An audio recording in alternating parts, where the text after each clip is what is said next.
మనం మౌనంగా ఉంటే రాబోయే తరానికి తీవ్రంగా నష్టం చేస్తామని నేను ఈ నిర్ణయం తీసుకున్నాను. ఇప్పుడు మానవతలో కాదు, మనం మానవతావాదులము.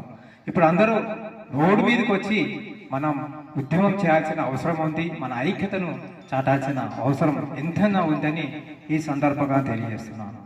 యాక్చువల్ ఈ మన 29 మీటింగ్లో ఆదోని మీటింగ్లో నన్ను కూడా ఒక ముఖ్య అతిథిగా పిలిచారు మన హర్షకుమార్. సో మీటింగ్ అయిపోయింది, అంత భోజనాలు చేసాము.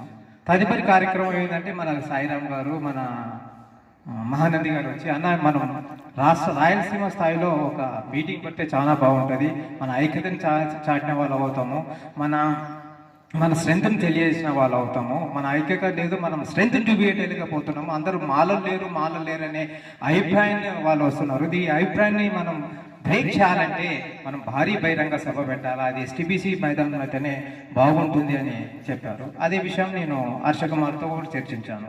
సార్ హర్షకుమార్ గారు కూడా దీనికి సానుకూలంగా పిలిచి మీటింగ్ అయిపోతేనే మళ్ళీ డాష్ మీద అందరం కూర్చొని మాట్లాడి హర్షకుమార్కు చెప్పి మీరందరూ కూర్చోండి, అశోకరత్నం రాధాకృష్ణ గారు ఉంటారు, దీని మీద మీరు కోఆర్డినేట్ చేస్తే నేను తప్పకుండా సహాయం చేస్తాను, ఆర్థికంగా కూడా నేను మీకు ఉంటాను.